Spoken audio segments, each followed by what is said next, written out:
bago ka mag-add to cart, bago ka mag-book ng flight, bago ka magpadala ng pangregalo. Stop!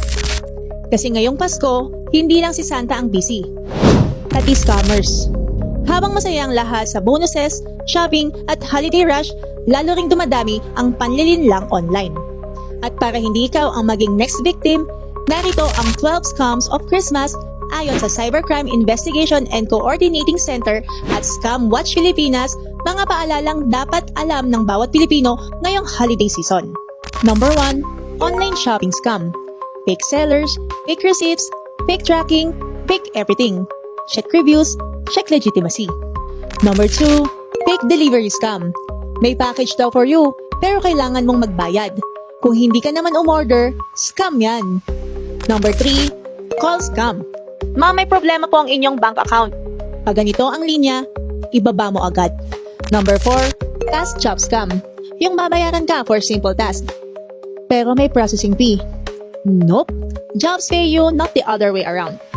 Number 5. Investment scam. High returns, low risk. That's not investing. That's bait. Number 6. Love scam. Hindi lahat ng sweet online, totoong tao. At hindi lahat ng I love you, walang price tag.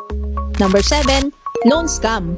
Instant approval, no requirements, red flag agad. Interest pa minsan, parang multo. Biglaan na lang nagmumultiply. Number 8. Impersonation scam. Scammers pretending to be government officials, delivery riders, or even your bank. Tandaan, identity theft is real. Number 9. Travel scam. Mura masyado na airfare, hotel, or tour package. Kung parang too good to be true, baka nga totoo na scam.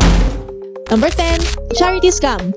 Gamit ang salitang for a cause para makapanlin lang. Check kung registered talaga ang organization. Number 11. Middleman scam. Ako na ang mag-aasikaso para sa'yo, pero pagkatapos mo magbayad, biglang mawawala.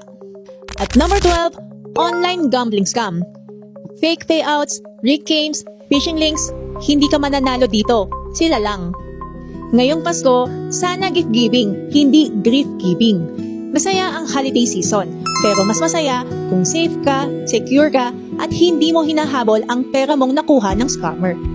Mag-ingat, maging mapanuri, at protect your hard-earned money. This is your nagmamahal, Lara Ventura. Comment kung anong scam ang muntik ka nang mabiktima para makapag-ingat ang iba.